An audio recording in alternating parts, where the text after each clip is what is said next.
Hello viewers, welcome to filmi craft. நான் உங்கள் அருண். இந்த எபிசோடில் எம்சி ஜித்தனுடைய இயக்கத்தில் நஸ்ரியா, பேசில் ஜோசப் எல்லாரும் சேர்ந்து நடித்து ஒரு மலையாள த்ரில்லர் படமாக நம்மூர் தேட்டர்ஸில் இப்போ வெளியாக இருக்கிற சூக்ஷ்ம தர்ஷினி படம் எப்படி இருக்குது அப்படின்னு தான் இங்கே நம்ம பார்க்க போகிறோம். முதல்ல இந்த விமர்சனம் பார்த்து முடித்தவொடனே பிடிச்சிருந்தது அப்படின்னா லைக் பண்ணுங்கள், ஷேர் பண்ணுங்கள், உங்களுடைய கருத்துக்களை கமெண்ட் செக்ஷனில் விடுங்க. மறக்காமல் நம்ம சேனலுக்கு கடைசியாக சப்ஸ்கிரைபும் பண்ணுங்கள். இப்போ இந்த படத்துடைய கதை என்ன அப்படிங்கிறத லைட்டாக இங்கே நம்ம பார்த்துடலாம். படத்தில் நம்ம கதாநாயகி நஸ்ரியா இருக்காங்களே, அவங்களுக்கு ஒரு அழகான குடும்பம், ஹஸ்பண்டு, குழந்தை அப்படின்னு நிம்மதியாக ஒரு நெய்பர்ஹுட்டில் அவங்க மாட்டுக்கு வாழ்ந்துக்கிட்டு இருக்காங்க.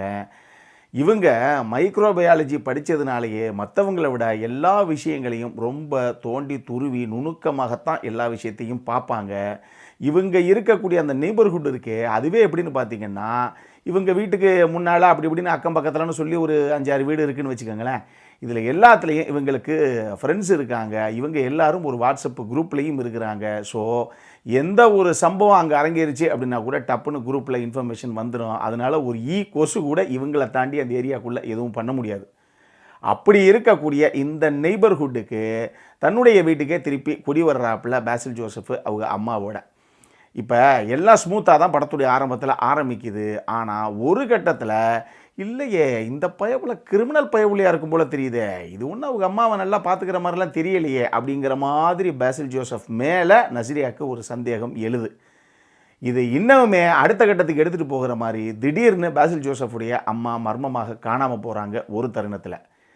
இதனாலேயே ரைட்டு, நம்ம நினச்சது கரெக்டு தான், இந்த பயவுலையாக தான் இருக்கும் அப்படின்னு நம்ம நஸ்ரியாவே களத்தில் இறங்கி இதுக்கு பின்னாடி இருக்கக்கூடிய காரணம் என்ன அப்படின்னு கண்டுபிடிக்கலாம் அப்படின்னு இவங்களே களத்தில் இறங்கும் பொழுது, இதுக்கப்புறம் அவங்க மட்டும் இல்லை, ஆடியன்ஸான நம்மளே கூட எதிர்பார்க்காம அடுத்தடுத்து அரங்கேறின திருப்பங்கள் தான் இந்த படத்துடைய மொத்த கதையை.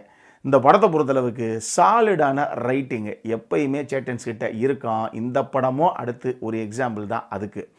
இந்த படத்தை இயக்குனரான எம்சி ஜித்தன், லிபின், அதுல் ராமச்சந்திரன் சொல்லி 3 பேர் சேர்ந்து எழுதியிருக்காங்க. எம்சி ஜித்தன் இதை இயக்கியிருக்காப்புல. எப்படி திருஷ்யம் படத்துடைய கிளைமேக்ஸில் அட பாவிகளா, எப்பா டெட் பாடியாக கடைசியாக அங்கேயா வச்சுருக்காப்புல அவர் அப்படின்னு ஒரு வாவ் மொமெண்ட்டாக நமக்கு ஒரு ஜெர்க்கை கொடுத்து தூக்கி போட்டாங்களோ, அதே மாதிரி ஒரு சம்பவம் தான் இந்த படத்துடைய கிளைமேக்ஸும். ஆனால் இந்த படத்தை பார்க்கும்போது 2023 ஒரு தாய் ஹாரர் மிஸ்ட்ரி படமாக வெளியான ஹோம் ஃபார் ரெண்ட் படம் லைட்டாக அங்கங்கே நம்மளுடைய மைண்டுக்கு வந்துட்டு தான் போகுது. ஆனால் அது கொஞ்சம் கம்ப்ளீட்டாக ஒரு ஹாரர் மிஸ்ட்ரி சப்ஜெக்ட்னு வச்சுக்கோங்களேன். நீங்கள் அந்த படத்தை பாருங்கள், உங்களுக்கு தெரியும் நான் ஏன் அந்த படம் மாதிரியே எனக்கு ஃபீல் வந்தது அப்படின்னு சொன்னேன்னு. பெர்ஃபார்மன்ஸை பொறுத்தளவுக்கு மைக்ரோபயாலஜி படித்து முடிச்சுவிட்டு நார்மலாக எல்லாரும் ஒரு விஷயத்தை எப்படி நோட் பண்ணுவாங்களோ அதை விட பூத கண்ணாடி போட்டு தான் நான் நோட் பண்ணுவேன் அப்படின்னு சொல்லி எழுதப்பட்ட நஸ்ரியாவுடைய அந்த கதாபாத்திரம் எழுதப்பட்ட விதமே செம ஸ்ட்ராங்கான ஒரு கேரக்டர். அது ரொம்ப நல்லா அட்டகாசமாக ஃபுல்லாக பண்ணியிருந்தாங்க நஸ்ரியா. அதே மாதிரி பேசில் ஜோசப் வழக்கமாக காமெடி படங்கள், ஃபீல் குட் மூவிஸ்னு பார்த்துருப்போம். இந்த படத்தில் அவருடைய கதாபாத்திரமே வித்தியாசமான ஒரு கதாபாத்திரம், செம்மையாக அவரும் புல் ஆஃப் பண்ணியிருந்தார் அப்படின்னே நான் சொல்லுவேன். இவங்க 2 பேர் தான் முக்கியமான கேரக்டர்ஸ். இந்த 2 பேர் போக மனோகரி ஜோய் ஆகட்டும், சித்தார்த் பரதன் ஆகட்டும், அகிலா பார்கவன் ஆகட்டும், பூஜா மோகன்ராஜ் ஆகட்டும்னு சொல்லி இன்னமும் ஒரு சில கதாபாத்திரங்கள் அந்த ஆர்டிஸ்ட்டு அந்த எடுத்துக்கிட்ட கேரக்டரை சூப்பராக புல் ஆஃப் பண்ணியிருந்தாங்க ஸ்க்ரீனில். ஷரண் இந்த படத்துக்கு தேவையான விஷயங்கள் என்னவோ அந்த அட்மாஸ்பியரை கிரியேட் பண்ணுறதுக்கு சினிமோட்டோகிராஃபி அப்படிங்கிற ஒரு ஆஸ்பெக்டில் தேவையான விஷயங்களை பார்த்துக்கிட்டாரு. இன்னொரு பக்கம் கிறிஸ்டோ ஜேவியருடைய பேக்ரவுண்ட் ஸ்கோரிங்கும் சரி, செம்மன் சக்கோவுடைய கட்ஸும் சரி, இந்த படத்தில் எது எங்கே தெரியணுமோ, எந்த பரபரப்பை எந்த இடத்துல கிரியேட் பண்ணணுமோ அதை இன்னொரு பக்கம் பக்காவாக பார்த்துக்குச்சு அப்படின்னு தான் நான் சொல்லுவேன். இந்த 3 பேருக்கிட்டையும் இருந்து செம்மையான ஒரு டெக்னிக்கல் கான்ட்ரிபியூஷனை டெக்னிக்கல் சைடில் சூப்பராகவே பண்ணியிருந்தாங்க இந்த 3 பேரும். இது போக ரொம்ப சீரியஸான ஒரு சில காட்சிகளை காமெடியாக இவங்க கன்வெர்ட் பண்ணது செகண்ட் ஹாஃபில், அந்த விஷயங்களாகட்டும், இன்ட்ரோல் பிளாக் இவங்க ஓப்பன் பண்ண விதத்தில் அடாப்பாவி இப்படியா அப்படின்னு இன்ட்ரோல் பிளாக்லையும் ஒரு வாவ் மொமெண்ட்டை நமக்கு கொடுத்து போட்டு கிளைமேக்ஸுக்கு போகும்போது அடப்பாவிகளாப்பா அது உண்மை இல்லையா அப்படின்னு திருப்பி ஒரு தடவை நம்ம ரியலைஸ் பண்ண வச்சாங்க பாருங்கள். இந்த மாதிரி பல சம்பவங்கள் உள்ள இருக்குது இந்த படத்தில்.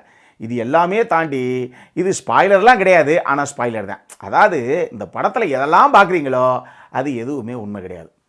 உங்களுக்கு என்ன புரியுதோ அதை வச்சு நீங்கள் இந்த படத்தை பார்த்துக்கங்க. இதுக்கு மேலே நான் அதை ரிவீல் பண்ண விரும்பலை. அப்புறம் அது கிளியர் கட் ஸ்பாய்லராக மாறி போயிடும். அந்த அளவுக்கு நீட்டான ஒரு படத்தை இந்த டீம் கொடுத்துருக்கு. அது ரைட்டிங்லேயும் சரி, இவங்க சைட்லேருந்து டெக்னிக்கலாக அந்த படத்தை புல் ஆஃப் பண்ண விதத்துலையும் சரி. இந்த படத்தில் இப்போ எல்லாமே ஆகா ஓகோ தானே, அட்டகாசமாக இருக்கா அப்படின்னு கேட்டிங்கன்னா இல்லை. ஆக்சுவலி கதைக்களத்தையும் கதாபாத்திரங்களையும் எஸ்டாப்ளிஷ் பண்ணி ஒரு ரேஞ்சுக்கு வந்து இந்த கதையை நகர்த்தி கொண்டு வர்றதுக்கே கொஞ்சம் டைம் எடுத்துக்கிறது இந்த டீமு. பொதுவாக மலையாள சினிமாவில் ஒரு ஸ்லோனஸ் இருக்கும் அப்படிங்கிறது டிஃபால்ட்டாக தெரிஞ்சு தான் இன்றைக்கி மற்ற ஸ்டேட் ஆடியன்ஸும் அந்த படத்துங்களை வந்து பார்த்து கொண்டாட ஆரம்பிக்கிறாங்க. அதனால் அந்த ஸ்லோனஸ் இந்த படத்துக்குள்ளே கண்டிப்பாக இருக்கும். இது ஒரு ஸ்லோ பர்னிங் த்ரில்லர் தான், இதை மைண்டில் தெளிவாக வச்சுக்கோங்க. இன்னொரு பக்கம் படத்துடைய செகண்ட் ஹாஃபில் இப்போ நான் சொன்ன அந்த கதைக்களத்தையும் கதாபாத்திரத்தையும் எஸ்டாப்ளிஷ் பண்ணி யார் யார் மேலே வந்து சந்தேக பார்வை விழுகணுமோ எல்லாத்தையும் கிரியேட் பண்ணதுக்கு அப்புறமும் கூட ஏங்க இதுக்கப்புறம் என்ன கதை நகரவே இல்லையே, ஒரே இடத்துல விக்ஸ் மாதிரி சுற்றி சுற்றி வருது அப்படிங்கிற மாதிரி ஒரு 10-15 நிமிஷத்துக்கு ஒரு ஃபீல் ஒன்று செகண்ட் ஹாஃபில் எனக்கு வந்தது. இதுவும் உங்களுக்கு வரலாம், தெளிவாக சொல்லிட்டேன். மொத்தமாக இந்த படம் எப்படி இருக்குது அப்படின்னு கேட்டிங்கன்னா, இது அடுத்த சேட்டன்ஸ் சம்பவம் அப்படி தான் நான் சொல்லுவேன். கதைக்களத்தையும் கதாபாத்திரத்தையும் எஸ்டாப்ளிஷ் பண்ணிவிட்டு கொஞ்சம் கொஞ்சமாக டென்ஷனை பில்டப் பண்ணிட்டு போய் கடைசியில் நம்ம கொஞ்சம் கூட எதிர்பார்க்காம நம்மளை மிரள வைக்கக்கூடிய ஒரு கிளைமேக்ஸோட நம்மளை தெரிக்க விட்ட ஒரு ஸ்லோ பர்னிங் த்ரில்லரு திருப்பியும் மலையாள இண்டஸ்ட்ரியில் இருந்து நம்ம சைடில் இருந்து டெஃபினட்டாக ஒரு ஹைலி ரெக்கமெண்டட் படம் இது. தியேட்டர்ஸுக்கு போய் தாராளமாக இந்த படத்தை நீங்கள் பார்க்கலாம். அந்த படத்தில் அடல்ட் கண்டென்ட் அப்படின்னு எதுவுமே கிடையாது. இது ஃபேமிலியோடு பார்க்கக்கூடிய ஒரு சூப்பரான படம் தான். இந்த படம் நம்மூர் தியேட்டர்ஸ்லேயே இங்கிலீஷ் சப்டைட்டில்ஸோடு அவைலபிளாக இருக்குது. அப்புறம் நான் பார்க்கணும் அப்படிங்கிறவங்க சட்டு புட்டுன்னு பார்த்து முடிங்க. இதே மாதிரி இன்னொரு வீடியோவோட அடுத்த முறை உங்களை சந்திக்கிற வரைக்கும் இட்ஸ் அருண் சைனிங் ஆஃப்.